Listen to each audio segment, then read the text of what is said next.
is get a one-time temporary extension of 8 March. You can go to recording management web page to view details. चलिए एक बार तो शायद अभी recording हो रही है, तो इसको भी देखना होगा कि रिकॉर्डिंग कहाँ कैसे क्या होता है। तो जय नित्यानंद, आज की रिकॉर्डिंग हम कर लेते हैं, अगर हो जाएगी तो ठीक है, और अगर नहीं होती है तो फिर हम जो है इसका मैं देखता हूँ क्या हो सकता है आगे। तो जय नित्यानंद, आज के ज्ञान में जो बाबा बड़े बाबा बता रहे हैं उसको हम समझते हैं 225। तो कहते हैं जब जीव मनुष्य में रहने वाली शिव शक्ति को अंदरूनी तौर पर दिमाग के केंद्र में, देखो यहां से 2.5 इंच भीतर और यहां से लगभग 3 इंच नीचे, ठीक है ना, की ओर ले जाता है। आपको ऐसे बहुत ज्यादा प्रेशर नहीं डालना है, आप तो सिर्फ यहाँ ध्यान डालते रहो, वो स्वतः ही चेतना गुफा के भीतर जाएगी और कनेक्ट हो जाएगी ब्रह्म तक, ठीक है ना। तो जब जीव मनुष्य में रहने वाली शिव शक्ति को अंदरूनी तौर पर दिमाग के साथ ब्रह्मतंत्र की ओर ले जाता है और वहां शिव के साथ एक हो जाता है, विभाज्य हो जाता है, तब मुक्ति सिद्ध हो जाती है। ब्रह्मानंद ब्रह्मानंद वे लोगों के लिए है जिसने मुक्ति सिद्ध की है। हरदम शिव पर ध्यान केंद्रित करो, यानी शिव यानी भीतर की आत्मा, ठीक है। वही आत्मा के अनेकों नाम आप रख दो प्रेमवश, राम कृष्ण हरि शिव, ठीक है। भैया गलती से हाथ पर क्लिक हो गया, कोई बात नहीं। तो कहते हैं कि ब्रह्मानंद वे लोगों के लिए हैं जिसने मुक्ति सिद्ध की है। हर दम शिव पर ध्यान केंद्रित करो। शुरू में शिव थे, शुरू में सिर्फ शिव शक्ति थे, शाश्वत आनंद है, वही रक्षक है। जो इच्छा रहित है वह त्रिगुण रहित है, वही सच्चा गुण है। जो तीनों गुणों से रहित हो जाए तो सच्चा गुण वही है कि आप त्रिगुणातीत हो जाओ, जो कि गीता में भी कहा है कि अर्जुन त्रिगुणातीत हो जाओ, है ना। सत रज तम तीनों गुणों से परे हो जा। देखो तमोगुण से श्रेष्ठ रजोगुण और रजोगुण से भी श्रेष्ठ सतोगुण, और सतोगुण में भी बंधन है, लेकिन तीनों गुणों से अतीत होने के बाद बंधन नहीं है, मुक्ति की अवस्था है। तो जो इच्छा रहित है वो त्रिगुण रहित है, वही सच्चा गुण है, और वही सच्चा गुण है जो त्रिगुणातीत है। हम ही हमारे राजा हैं, आप ही मुक्ति के देव हो। जो स्वयं को जान लेता है, जो खुद को जान लेता है, वो खुदा को जान लेता है। जो आत्मा को जान लेता है वो परमात्मा को जान लेता है। जो जीव को जान लेता है वो शिव को जान लेता है। जो आपको जान लेता है वो आप जी साहेब को जान लेता है। सारी बात तो खुद की ही हो रही है, लेकिन रियल सेल्फ, वास्तविक मैं, एक होता है मैं जो अहंकार स्वरूप है, एक होता है वास्तविक मैं, सेल्फ रियलाइजेशन। कहते हैं कि वही सच्चा गुण है और आप ही मुक्ति की देव हो। सच्चा स्वरूप मनुष्य स्वरूप है। प्राणी सृष्टि में मनुष्य सर्व से आगे है, मनुष्य ही सर्वश्रेष्ठ योनि है। यही वो सीढ़ी है जिसके माध्यम से आप मुक्त हो सकते हो, त्रिगुणातीत हो सकते हो, इच्छा रहित हो सकते हो। और इसी मनुष्य में इच्छाएं होती हैं, बस उससे रहित होना ही आपका मूल उद्देश्य है, क्योंकि इच्छा रहित होते ही आप शिव हो जाते हो, ठीक है ना। जब तक इच्छाएं हैं तब तक आप शिव नहीं, शव हो। मतलब हर रोज आप शवत्व की ओर बढ़ते जा रहे हो, और शिव हो जाओगे तो अविनाशी हो जाओगे। वास्तव में तो आप अविनाशी ही हो, पर अज्ञानता के कारण, जीव अवस्था में होने के कारण बार बार आप इस शरीर रूपी पिंजरे में कैद हो जाते हो, बंध जाते हो। जैसे तोते को पिंजरे में बंद करते हैं ना, फिर एक पिंजरे से निकाल के दूसरे पिंजरे में, तीसरे पिंजरे में डालते रहते हैं, ऐसे ही एक मन रूपी काल है हमारे भीतर। वो मन रूपी काल जब तक मन विलीन ना हो जाए, मन का नाश ना हो जाए, तब तक बार बार जन्म और मरण की अवस्थाएं आती रहती है। इस सृष्टि में मनुष्य से आगे कुछ नहीं है। मनुष्य ही सभी देशों का सृजन करता है, मनुष्य ही सब कुछ करता है। आप अगर जिसका मन है वो सब कुछ क्रिएट करता है। मन के अस्तित्व के कारण ये सृष्टि है। मन समाप्त तो इस सृष्टि से परे जो सृष्टि है वो आपका निज धाम है। अब बड़े बाबा जो है स्पष्टीकरण में कहते हैं, मनुष्य में रहने वाली कुंडलनी को सहस्त्रार जो 1000 पत्तियों वाला कमल है, उसकी और मूलाधार में भी अर्थात शरीर के मूल कमल में ले जानी चाहिए। ठीक है ना? मनुष्य में रहने वाली कुंडलनी शक्ति को, अब देखो जो एक तो है गले से नीचे, तो जो गले में कुंडलनी शक्ति जो वास्तविक आध्यात्मिक बताई है, यहां से शुरू होती है। यहाँ पे गले में शिव जी के जो आप तस्वीर देखते हो, गले में नाग है ना, ठीक है। और एक हम शिवालय में देखते हैं मूलाधार नीचे से नाग बताते हैं, तो नीचे से जब चेतना उठती है, मूलाधार जो नीचे वाला है और यहाँ तक जब आती है शक्ति, तो संसार जब नीचे से शक्ति उठ करके आएगी यहाँ तक आएगी, तो आप में माया जो है वो जागृत हो जाएगी, आपके भीतर की रिद्धि सिद्धियां जागृत हो जाएगी, लेकिन उसमें फंसने की संभावना है। और इससे जब ऊपर उठते हो तो आध्यात्मिकता बढ़ती है, तब आपके पास रिद्धि सिद्धियां तो रहती है लेकिन आप फंसते नहीं हो। नीचे से जब चेतना यहां तक आती है तो फंसने की संभावना है।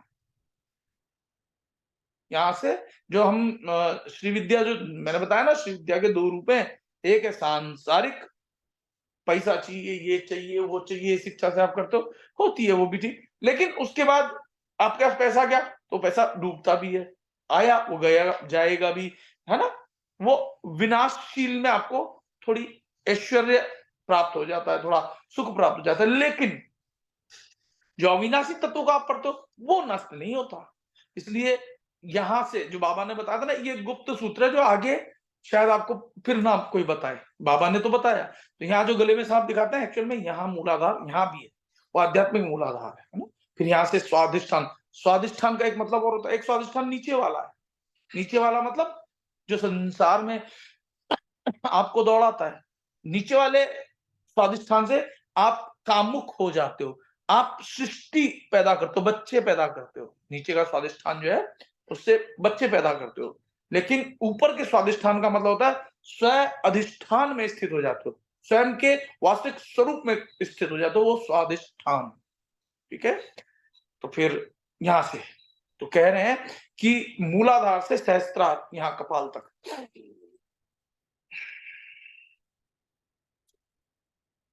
अब जो गले से बताया ना, तो वास्तव में अगर आप पीछे देखोगे, क्योंकि कुंड जो रीढ़ की हड्डी है यहाँ पीछे गर्दन तक ही है, उसके आगे वो एक नहीं है, यहाँ एक शिवलिंग है भीतर, जो मेडुला ऑब्लिगेंटा है ना, वहां एक शिवलिंग जैसा बना हुआ।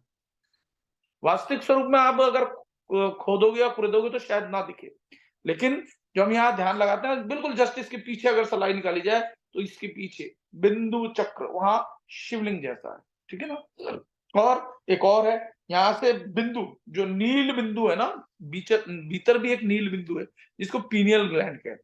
तो कुल मिलाकर के आप ध्यान रखोगे, स्वतः ही सारी क्रियाएं अपने आप होने लगेगी। नीचे के चक्रों में ध्यान करोगे तो फंसने की संभावना है, ठीक तो हो सकता है लेकिन फंसने की भी चांसेस हैं। फिर कहते हैं यह सिद्ध हो तब मुक्ति सिद्ध होती है। क्या सिद्ध हो? जो 1000 पत्तियों वाला कमल है उसकी ओर मूलाधार में भी अर्थात शरीर के मूल कमल में ले जानी चाहिए। यह सिद्ध हो तब मुक्ति सिद्ध होती है, मनुष्य शिव के साथ एक हो जाता है। इसी तरह प्राप्त हुई मुक्ति एक अविभाज्य है, ब्रह्मानंद तभी प्राप्त होता है जब मुक्ति सिद्ध होती है। तो आपको हृदय स्थान पर ध्यान करना है, सारी बातें छोड़ो, कुंडलनी शक्ति अपने आप जाग जाएगी, यहां ध्यान रखना है आपको हमेशा। खुली आंख से भी जब कोई बाहर का काम नहीं कर रहे हो तो भीतर भीतर ध्यान रखो। जितना सांस को आप यहाँ मतलब महसूस करोगे, यहाँ से ले जाकर के यहाँ से सांस जा रही है, ध्यान चेतना यहाँ टिकी हुई है, तो आप पाओगे धीरे धीरे चेतना यहाँ पर बढ़ती चली जाएगी। फिर कहते हैं हे मनुष्य, हरदम शिव पर ध्यान केंद्रित करो। शिव शुरू में एक ही थे, शुरू में सिर्फ शिव शक्ति एक ही थे, शाश्वत आनंद वह ईश्वर संरक्षक है। इच्छा रहित स्थिति ही शाश्वत आनंद है। इच्छा रहित का क्या मतलब हुआ? कामनाएं नहीं है। कामनाएं नहीं होने का मतलब क्या? आप शिव हो। कामदेव भस्म कौन करते हैं? शिव करते हैं। जब तक कामदेव है तब तक आप शिव नहीं हो, तब तक आप जीव अवस्था में हो। ठीक है ना। तो इसलिए भीतर की कामना इच्छाओं का जो है उसको भस्म करो। तीसरा नेत्र जो शिव का खुलता है, आपके ये तीसरा नेत्र भीतर खुलेगा। ये तीसरा नेत्र जो स्थान है वास्तव में इस पे आपको ध्यान करना है, तो भीतर खुलेगा। फिर कहते हैं इच्छा हकीकत में मनुष्य में रहने वाली 3 गुणों का परिणाम है। 3 गुण, तो 3 गुण क्या है? सतोगुण, रजोगुण, तमोगुण। गीता में मैंने आपको 18 अध्याय जब कराए थे, तो उसमें 18 अध्याय में 3 गुणों का बहुत विवेचन आया है। एक है सतोगुण। सतोगुण वाला बार बार साफ रहेगा, शरीर को साफ रखना चाहेगा, कुछ भी छुएगा फिर हाथ धोएगा, है ना, सात्विक रहेगा, पूजा पाठ, घंटी बजाएगा, आरती करेगा, दीपक आदि, ये सात्विक गुण। रात्विक गुण गधे की तरह बस कमाने के लिए दौड़ता रहेगा, उसे लगेगा बस पैसे से ही खुश हो सकता हूं। और तामसिक गुण में क्या होगा? ताकत होगी, बाहुबली होगा, दूसरों के पैसे को समेट करके उसमें आनंद और ऐश करेगा, तो तामसिक गुण है। और भी बहुत सारी बातें हैं, ये सिर्फ समझाने के लिए मूल रूप से 3 तरह से मैंने बता दिया। तो इन तीनों गुणों से अतीत होना हमें तो। और कैसे होंगे? यहां ध्यान, हृदय की गुफा में प्रेम को जागृत होने दो, ध्यान लगाए रखो, आगे बढ़ते रहो, ठीक है। तो आगे कहते हैं कि इच्छा रहित स्थिति का एक सच्चा गुण विकसित करना है। इच्छा रहित जब हो जाओगे तो एक ही गुण रह जाएगा, और वो गुण क्या कहलाता है? वो गुण कहलाता है त्रिगुणातीत। तीनों गुणों से अतीत जो है वही एक गुण है। ये तीनों गुण जब समा जाए एक में तो त्रिगुणातीत कहलाता है। आत्मा शरीर का राजा है, आत्मा मुक्ति का देवता है। आत्मा का दर्शन स्वयं में करो, खुद में करो। खुद में मतलब सेल्फ में। मनुष्य जन्म ईश्वर की सृष्टि में श्रेष्ठ है। विश्व में मनुष्य से बड़ी कोई योनि नहीं है, मनुष्य योनि से बड़ी कोई योनि नहीं है। अरे खुद ईश्वर ने भी परमात्मा के साक्षात्कार के लिए मनुष्य जन्म लिया था।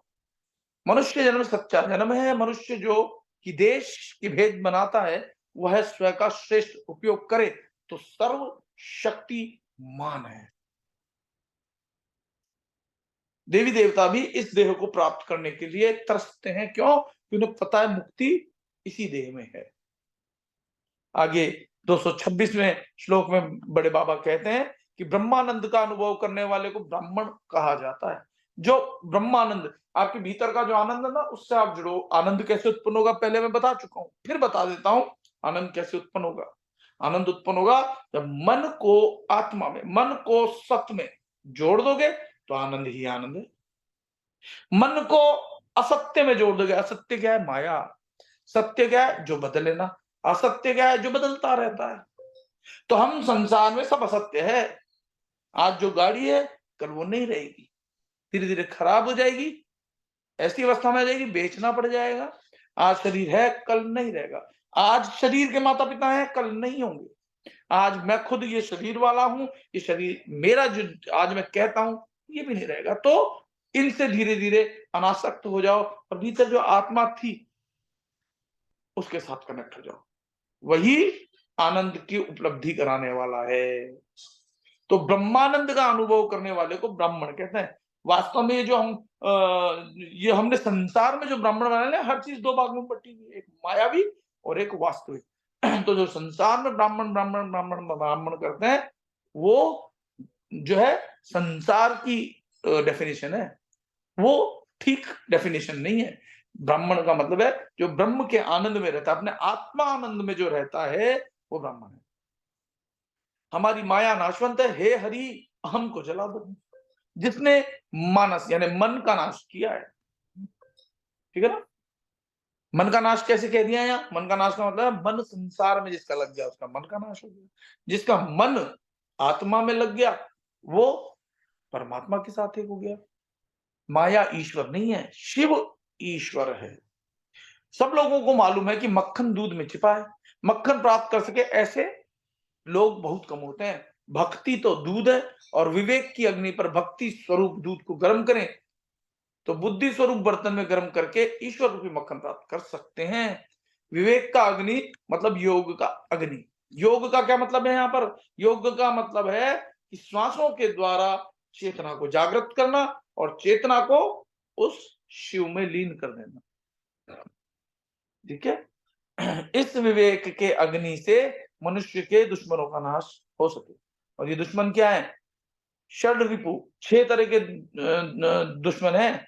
मतलब गुस्सा यानी क्रोध, इच्छाएं यानी काम, क्रोध ना, ईर्ष्या, है ना?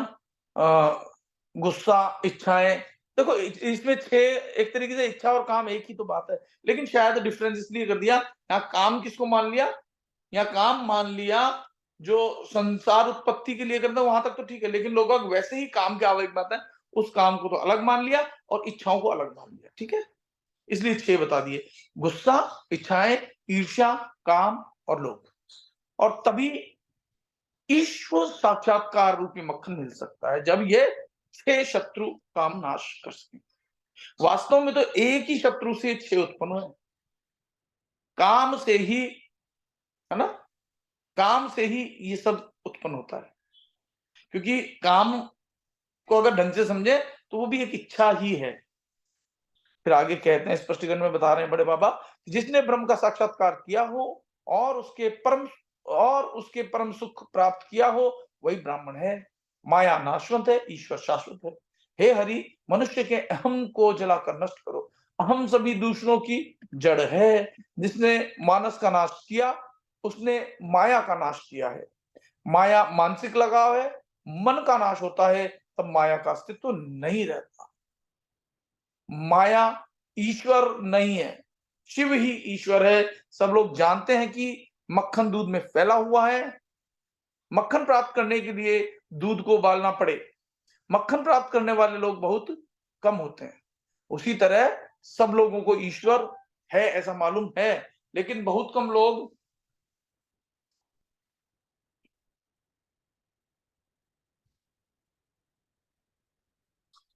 लोग उसे प्राप्त कर सकते हैं। भक्ति एक प्रकार का दूध है। दूध को विवेक की अग्नि पर गर्म करना चाहिए। जिस तरह दूध में मक्खन प्राप्त करने के लिए अग्नि का उपयोग करना पड़ता है, उसी तरह विवेक की अग्नि से भक्ति रूपी दूध में ईश्वर का साक्षात्कार रूपी अमृत प्राप्त होता है। बुद्धि विवेक के लिए बर्तन है। विवेक में बुद्धि होती है।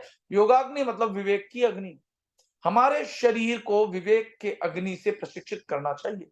इस विवेक के अग्नि से मनुष्य शरीर के 6 दुश्मन यानी क्रोध, इच्छा, काम, ईर्ष्या, लोभ और मोह का नाश और निर्वाण का नवनीत मक्खन मुक्ति प्राप्त होती है। आगे बड़े बाबा कह रहे हैं कि जैसे दीपक बिना तेल के नहीं जल सकता, उसी तरह सांस बिना शरीर नहीं चल सकता। बिन पतवार नाव लक्ष्य तक पहुंच नहीं सकती। स्टीमर भाप की ऊर्जा से चलती है और बुद्धि कैप्टन है, नाव स्टीमर है। तो नाव स्टीमर की तरह चल नहीं सकती। सन्यासी स्टीमर जैसे हैं जो लोगों में सारा विश्व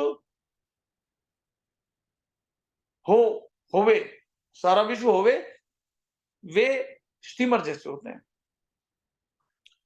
जो लोग सांसारिक आनंदों में लीन रहते हैं वे नाव जैसे होते हैं।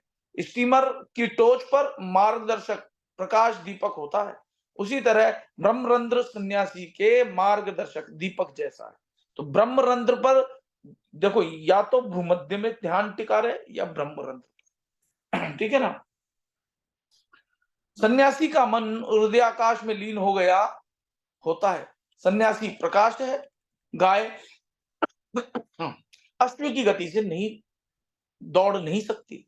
जिसका मन आत्मा में विलीन हो गया है वह अश्व जैसा है, और जिसका मन सांसारिक जीवन में अटका है वे गाय जैसे होते हैं।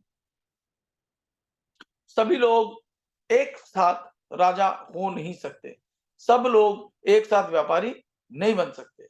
उसके लिए उपभोक्ता होना जरूरी है। स्पष्टीकरण में बड़े बाबा कहते हैं कि प्राण शरीर की सबसे महत्वपूर्ण शक्ति है। शरीर जिस तरह बिना प्राण के नहीं चल सकता, उसी तरह दीपक बिना तेल के नहीं चल सकता। जिस तरह नाव को किनारे तक ले जाने के लिए पतवार आवश्यक है, उसी तरह सांसों पर एकाग्रता प्राप्त किए बिना मनुष्य मन को नियंत्रित नहीं कर सकता, और वे बिना मन से आत्मा में लीन नहीं कर सकता। स्टीमर स्टीम एनर्जी और कप्तान की बुद्धि से चलती है। नाव स्टीमर की तरह नहीं चल सकती। नाव जो है उसे स्लो चलती है ना, स्टीमर तो अपने आप स्टीम से चल जाती है, भाप से चल जाती है। उसी तरह सांसारिक जीवन में अटका मनुष्य सन्यासी के रास्ते और रीत समझ नहीं सकता। सन्यासी स्टीमर की जैसे होते हैं। उनकी सभी इंद्रियां विवेक बुद्धि से नियंत्रित होती है और आत्मा की ओर रहती है। जिस व्यक्ति में सारा विश्व हो वह स्टीमर जैसा होता है। जैसे मनुष्य का मन सुनियंत्रित होता है, लेकिन जिस मनुष्य का मन सांसारिक जीवन में अटका हो, वह नाव जैसा होता है। तो नाव क्या धीरे चलती है ना? तो यहाँ घोड़े और गाय का मतलब यही है कि घोड़ा तेज दौड़ता है, गाय धीमे दौड़ती है। तो अगर आपकी गति बहुत धीमी होगी तो बहुत समय लग जाएगा, कई जन जन जन जन लग जाएंगे। इसलिए अश्व की भांति अगर आपको बनना है तो क्या करना होगा? आपको सांसों पर ध्यान लगा करके धीरे धीरे अपनी चेतना को कपाल, यहाँ ध्यान टिका के रखो, सांस पर आती जाती सांसों पर ध्यान रखते रखते यहाँ ध्यान जब टिकेगा, यहाँ प्राण जागृत होंगे और वो प्राण जो है आपके आत्मा तक जो है समा जाएंगे, यानी चिदाकाश में, ब्रह्मांड में एक हो जाएंगे। ठीक है। सांसारिक जीवन में अटका मानवीय स्थिर नहीं होता और अपना लक्ष्य नहीं जानता। सांसारिक जीवन में रहने वाले लोगों का मन बिना अंकुश की नाव की तरह यहाँ वहां भटकता रहता है। स्टीमर का मार्गदर्शक दीपक उसकी टोंच पर होता है, उसी तरह सन्यासी का ब्रह्मरंध्र है। ब्रह्मरंध्र व शस्त्र सूर्य के प्रकाश का स्थान है। कुंडलनी का प्रकाश उसके मस्तिष्क में फैला रहता है। सन्यासी का मन हृदयाकाश में लीन होता है। हृदयाकाश है ना, यहां से भीतर जाओगे, धीरे धीरे चेतना अपने आप आकाश की ओर बढ़ेगी, ब्रह्मांड की ओर बढ़ेगी। सन्यासी हरदम ब्रह्म के साथ एकाकार रहता है। इसी तरह सन्यासी स्वयं प्रकाश है। सन्यासी वह जो सर्व ज्ञानी है। गाय अश्व की तरह दौड़ नहीं सकती, जिसका मन आत्मा में लीन है वह अश्व जैसा है, यानी तेज स्पीड से परमात्मा के साथ एक हो रहा है। सांसारिक जीवन में अटका हुआ मनुष्य गाय जैसा है, यानी धीमे धीमे चलता है। अश्व गति के तौर पर गाय से अच्छा है। इस वैसे कंपेयर नहीं कर रहे, सांसारिक रूप में कंपेयर नहीं कर रहे, गति के रूप में कर रहे हैं। उसी तरह सन्यासी सांसारिक जीवन में अटकते मनुष्य से अच्छा है। सब लोग एक समय पर राजा नहीं बन सकते, उसी तरह सब लोग एक समय पर व्यापारी भी नहीं बन सकते। उसी तरह सब लोग एक समय पर ज्ञानी नहीं बन सकते। थोड़े अज्ञानी लोग ज्ञानियों का लाभ लेने के लिए आवश्यक होते हैं।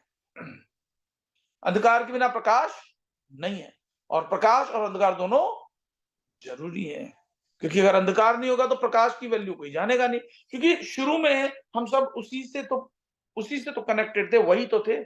हमने ही जिद करके, जैसे होता है ना, मैंने पहले कल भी आपको एक कथा सुनाई दिया, फिर सुना देता हूँ कि हम क्या करते हैं जब छोटे होते हैं। हम मकान में है, सामने पार्क है, हम देखते हैं और बच्चे खेल रहे हैं, हम कहते हैं मम्मी मैं भी खेलने जाऊँ, मम्मी मैं खेलने जाता हूँ। मम्मी कहती बेटा लग जाएगी, कि नहीं मम्मी कुछ नहीं लगेगी, आप चिंता मत करो। कि अच्छा ठीक है, जल्दी आ जाना। तो ऐसे ही हम भी जिद करके परमात्मा से अलग होकर के आ गए संसार की इस मौज मस्ती को देखने। अब आ करके हम भूल गए, बस यही समस्या है। हम याद ही नहीं है कि हम, हमारा जो निज धाम है। तो ऐसे ही कोई व्यक्ति बाहर खेलने चला गया हो मेले में, कि मैं तो जाऊंगा, जिद करके चला गया, अब मेले में बिछड़ गया। ऐसे भी केसेस देखे हैं कि 50 साल बाद किसी ने कहा कि अरे ये तो आपका बेटा ऐसा वैसा, फिल्मों में दिखाते हैं, भटक जाते हैं। तो जिंदगी भर वो कितने दुख पाता है, कितने कष्ट पाता है। ऐसे ही हम जीवन में कष्ट पा रहे हैं, लेकिन हमें याद नहीं है। अब अगले श्लोक में बड़े बाबा कहते हैं, नित्यानंद बाबा, की 228 संख्या है। अंधकार में चलते हैं तब डर लगता है, लेकिन रोशनी रोशनी में किसी तरह का भय नहीं होता। अज्ञान अंधेरा है, ज्ञान प्रकाश है। गुरु एक प्रकाश है, प्रकाश जो है वही गुरु है। देखो इसमें बड़े बाबा क्या कहना चाहते हैं, अभी आप अंधेरे कमरे में हो, अचानक से लाइट चली गई मान लो, अब आप अंधेरा है तो टकराओगे, कभी टेबल से, कभी कुर्सी से, कभी किसी चीज से टकरा के गिर सकते हो, घुटने पे चोट लग सकती है, खून आ सकता है, हड्डी फ्रैक्चर हो सकती है। लेकिन प्रकाश हो जाए तो आप टकराओगे क्या, जीवन में ठोकरे खाओगे क्या? नहीं खाओगे। इसीलिए गुरु होना जरूरी है, और गुरु यानी प्रकाश यानी ज्ञान। तो आपको जीवन में आपको कोई समस्या आती है, आप मुझसे पूछते हो भैया मैं ये चीज करना चाहता हूँ, कर लूं या नहीं करूं, तो मैं आपको गाइड करता हूं ना कि देखो ऐसे ऐसे आप इसमें अपना विवेक लगाओ, अगर ये ऐसा है कर लो, अगर ऐसा नहीं है तो मत करो। तो प्रकाश के रूप में ही तो आपको बताया जाता है ज्ञान। तो इस प्रकार से जब आपको गुरु मिल जाते हैं, प्रकाश मिल जाता है जीवन में, तो तकलीफ नहीं उठानी पड़ती।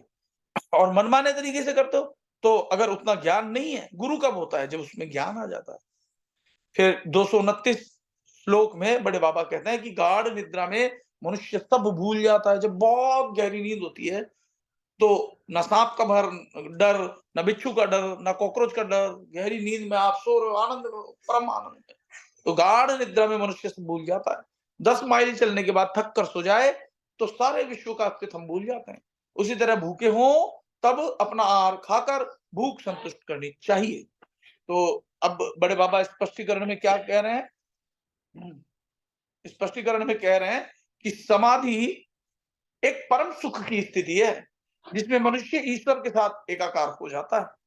समाधि में मनुष्य अति जागृत अवस्था में होता है। और देखो, समाधि में हम जो सो जाते हैं ना, उसमें अगर हमें अपने अस्तित्व का भी भान नहीं रहता तो वो निद्रा है, गहरी निद्रा है। लेकिन निद्रा से भी ऊपर निद्रा तंद्रा फिर समाधि आती है ना, मतलब उसमें आपको अपने होने का एहसास होता है, अपने होने का एहसास होता है। वो होने का जो एहसास होता है वही रियलाइजेशन है कि आप हो, लेकिन अहंकार बिल्कुल नहीं है, इच्छा बिल्कुल नहीं है, सैकड़ों विचार नहीं है। तो कहते हैं कि समाधिस्थ व्यक्ति ईश्वर में लीन हो जाने से उसी बात में सचेत रहता है। मनुष्य भूखा हो तब तृप्ति के लिए स्वयं आहार ग्रहण करना पड़ता है। उसी तरह समाधि सिद्ध करने के लिए मनुष्य को खुद प्रयास करने चाहिए। अगर कोई व्यक्ति झूठ कहता है कि मैं ये कर दूंगा, मैं वो कर दूंगा आपके जीवन में से, तो वो झूठ बोल रहा है। और लोग इतने भोले हैं, मैं तो मूर्ख नहीं कहूंगा, भोले कहूंगा, कि जाकर के बार बार जीवन में कुछ नहीं हो रहा, फिर भी बार बार चढ़ावा पूरे घर को बर्बाद कर डालते हैं, सिर्फ इस उम्मीद में कि शायद हमारे साथ ये अच्छा हो जाएगा, पूरे जीवन बर्बाद कर लेंगे। मैं स्पष्ट कह रहा हूं, साफ कह रहा हूं, मैं आपका गाइड हूं, लेकिन मैं आपके जीवन में चमत्कार मैं नहीं करूंगा, आप स्वयं ही कर सकते हो। अरे भाई, वो एक सुहानी का मैंने एक रील बना करके डाला था, उसमें वो कह रही थी आपको डोरे पे विश्वास है, शिवलिंग पे विश्वास है, उस पे विश्वास है, इस पे विश्वास है, दोस्त पे विश्वास है, फलाने पे विश्वास है, ढिमके पे विश्वास है, ज्योतिषी पे विश्वास है, खुद पे नहीं है। और जब खुद पे विश्वास हो जाएगा ना, तो सब सही हो जाएगा, क्योंकि खुद के भीतर ही खुदा बैठा है, आत्मा के भीतर ही परमात्मा बैठा है। आप दूसरे पे डिपेंडेंट मत हो, दूसरे की सेवा करो। अगर आप ताकतवर हो जाओ तो दूसरे को सुखी करो, क्योंकि वही जो आपके भीतर बैठा है उसके भीतर भी बैठा है। इस बात को समझो। कितने लोग इस बात को समझ गए? कृपया करके ऐसे हैंड रेस करो। समझे कितने लोग? ओके, 1 2 3 3 3 ही लोग समझे हैं, और लोगों को समझ में नहीं आया इतने दिनों में 4, बस 4 ही लोग समझे। कोई बात नहीं, 4 समझे। मेरा तो जीवन अगर 4 लोगों को भी रियलाइजेशन हो जाए ना सच्चा, वो इस जीवन में मुक्त हो जाए, आनंद की स्थिति में रहें, बस मेरे जीवन का जो उद्देश्य मुझे परमात्मा ने दे करके भेजा है, मेरे गुरु ने मुझे चुना है, वो मेरा पूरा हो जाएगा। बाकी संसार में तो शरीर के साथ माया तो चलती रहेगी, उसमें कोई विशेष बात नहीं है। वो तो ईसा मसीह के भी हाथों में कीलें ठोक दी तो कोई बड़ी बात नहीं है। वो तो राम जी को भी उस वक़्त लोग नहीं समझे तो नहीं समझे, ठीक है ना? वो तो होता आया है और होता रहेगा, क्योंकि माया जो है चाहती नहीं है कि जो काल है वो नहीं चाहता है कि मेरे जाल से छूटे। दोनों की ज़रूरत है, क्योंकि काल होगा तभी आप सृष्टि को अनुभव कर पाओगे, काल ही नहीं तो सृष्टि तो समाप्त हो जाएगी। आप खुद अपनी इच्छा से इस संसार को अनुभव करने के लिए आए हो, खेलने के लिए आए हो, लेकिन भूल गए। याद दिला रहा हूँ बस मैं आपको। फिर आगे, तो ये 229 श्लोक हमने कर लिए हैं, आगे का हम 230 कल सुबह करेंगे। तो आज के लिए जो है चिदाकाश गीता का इतना ही ज्ञान, और अब हम आगे बढ़ते हैं। आगे क्या किसी ने कुछ लिखा है, कब चालू कराते हैं? मेंटर कौन सा है वो भेजिएगा, जो भी स्पष्टी साधना जो भी हो सब बताइएगा। देखिए भैया, गलती से कोई बात नहीं। हाँ, तो ये अश्विन जी का है, तो अश्विन जी से मैं स्पष्ट कर दूँ कि आप आ रहे हो डेली साधने में, मुझे कोई प्रॉब्लम नहीं है।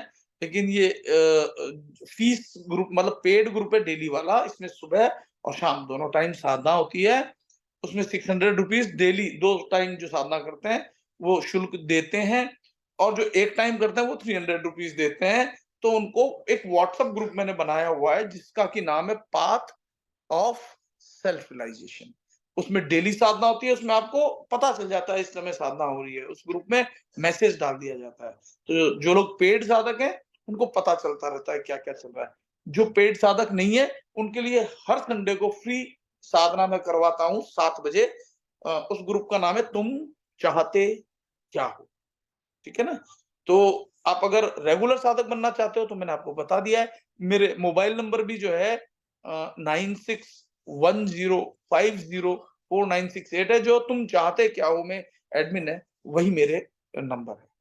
ज़्यादा जानकारी चाहिए तो आप मेरे से कभी कॉल पे भी बात कर सकते हो, ठीक है? तो ये तो बात हो गई एक। और ये जो साधना है, अंतिम सांस तक मैं आपको करवाता रहूँगा और आपका भी दायित्व बनता है वास्तव में अगर आप चाहते हो जीवन में परम आनंद की प्राप्ति हो, तो आपको भी अंतिम सांस तक साधना करते रहना चाहिए। यूँ नहीं कि कब जो है मेरे को फ़ायदा होगा, ये होगा, आपका फ़ायदा पहले दिन से ही होना शुरू हो जाता है, अगर आप स्वीकार कर लेते हो कि हाँ, आत्मा ही शाश्वत सत्य है और जो मेरे भीतर है परमात्मा, वही सत्य है, क्योंकि अगर भीतर वाला निकल गया तो बाहर कितनी भी बड़ी मूर्ति आप राम जी की लगा लो, शिव जी की लगा लो, वो आपकी किसी काम की नहीं है। वो सांकेतिक रूप से हम रखते हैं ताकि हमारा प्रेम बढ़े, उस रूप सौंदर्य को देख करके हम मन में उसकी कल्पना करते हैं, लेकिन जो वास्तविकता है वो आपके भीतर बैठा राम है, जो अविनाशी है, जो मरता नहीं। शरीर मर जाएगा वो राम नहीं कह रहा हूं, क्योंकि राम भी 4 प्रकार के हैं, पहले की मैंने सत्संगों में बताया है कि एक राम दशरथ का बेटा है ना शरीर। और दशरथ कौन है? दशरथ ये शरीर है, इस शरीर से हम बेटे बेटी उत्पन्न करते हैं। तो एक राम दशरथ का बेटा जो आप उत्पन्न करते हो, आपके बेटे में भी राम है, क्योंकि आत्मा तो सभी में है ना, तो आपके बेटे में भी राम है। एक राम दशरथ का बेटा, एक राम घट घट में बैठा, जो आपके भीतर बैठा है, आपके बेटे में बैठा है, बेटी में बैठा है, आपके हर एक जीव में बैठा है, पेड़ पौधों में बैठा है, एक राम घट घट में बैठा। तो जो आप में बैठा है उस राम का ध्यान करना है, आपकी आत्मा। एक राम का सकल पसारा, जो भ्रम फैला रहा है ना, जो आप देखते हो, काल स्वरूप, माया स्वरूप, जो आप देखते हो ये मेरा, तो बाहर आपको जो कुछ भी दिखता है वास्तव में वो माया है, और जो दिखता नहीं है, जो आपके भीतर है, वो सत्य है। तो एक राम दशरथ का बेटा शरीर, एक राम घट घट में बैठा जो आपके भीतर, जिससे ये शरीर चल रहा है, वो एक राम का सकल पसारा जो माया है, जो आप बाहर देखते हो ना माया, वो और एक राम इन सब से न्यारा। जब आप अपनी आत्मा के दर्शन कर लोगे, तो आत्मा के भीतर जब जाओगे तो पाओगे कि वो आपका जो रियलाइजेशन है, वो हायर रियलाइजेशन के साथ जुड़ जाएगा, हायर सेल्फ के साथ। आप पहले सेल्फ को जानो, फिर हायर सेल्फ को भी जान जाओगे, जो इन सबसे न्यारा है।